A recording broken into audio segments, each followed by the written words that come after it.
Greetings, my fellow YouTubers, and welcome to Big D's Entertainment Rankings and Reviews. My name is Doyle, better known to y'all as the Big D. This time I bring to you a review of the original Black Christmas from 1974, which I just finished watching on Tubi. Yes, you heard me correctly, it's free on there. Anyway, in order to promote the release of the new remake from Blumhouse, which I'd say isn't going to be too pretty and all that jazz since it's got a PG-13 rating, and since I have not seen the 2006 remake, I do humbly apologize. This is the only version I've seen. Anyway, Black Christmas was released in 1974, it was done in Canada, and was directed by Bob Clark, who would later go on to direct the cult classic teen flick Porky's, and of course the ever-popular holiday classic A Christmas Story, which I will be reviewing later on this month. The film stars Olivia Hussey, Keir Dullea, Margot Kidder, pre-Superman and the Amityville Horror, Andrea Martin, Marion Waldman, and John Saxon, pre-Nightmare on Elm Street. Anyway, the story concerns a group of sorority sisters who receive threatening phone calls and are eventually stalked and murdered by a deranged killer during the Christmas season.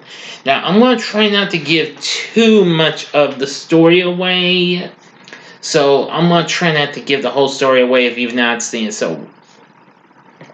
Okay?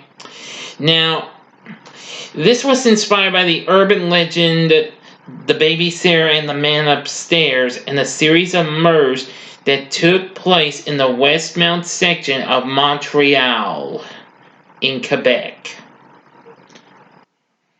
Yes. Now, let's see.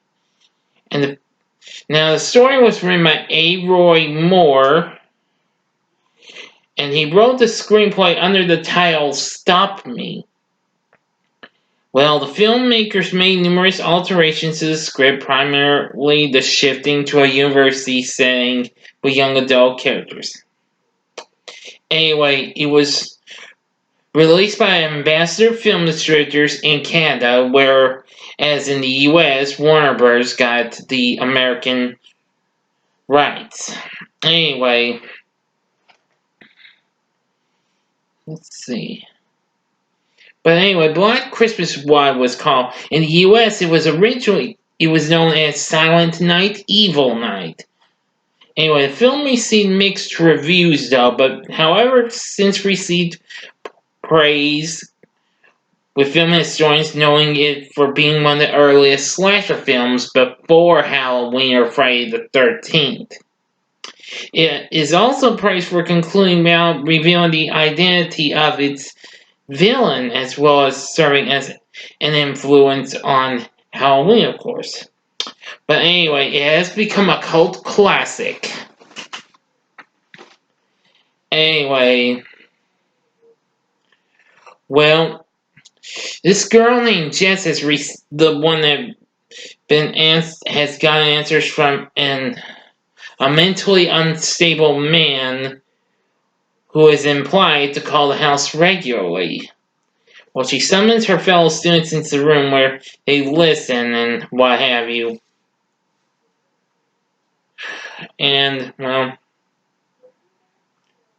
apparently, Barb, another one, kind of gets onto this here caller and argues with Claire, this younger girl. Well, she returns home to her bedroom to finish for her packing for a Christmas break. But however, the disoriented man lures her into the closet where he suffocates her with a plastic dress bag and moves her body into the attic. Now, her dad shows up to pick her up the next morning, but she fails to show up to me at their agreed meeting place. Makes his way to the sorority house where the housemother, Mrs. McHenry, is surprised by this. Jess meets her boyfriend Peter, an erotic music student. Well, apparently they all go on a search for Claire, but are unsuccessful.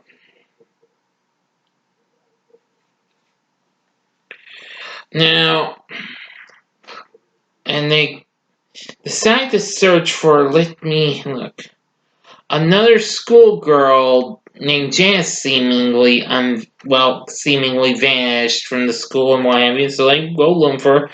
But Mrs. McHenry gets caught by the disfigured man and what have you. And later on, more calls come in and they try and get help from, say, Lieutenant Fuller, that's John Saxon, plus a few others. Sergeant Nash, played by Douglas McGrath.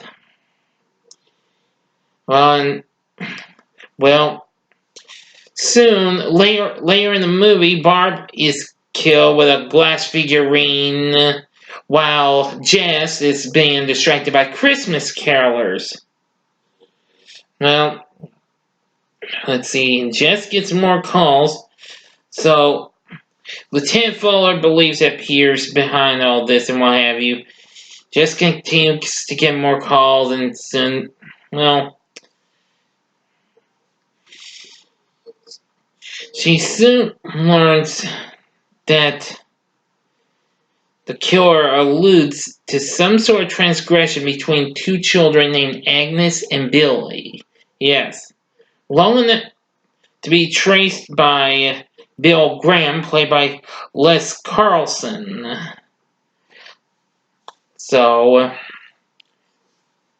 they they trace the call, and well, I'm not going to try and give too much of the rest of the story, so I want y'all to watch this if you've not seen it. But I will say, would I recommend Black Christmas from 1974? Sure. Yeah, go ahead, give it a try.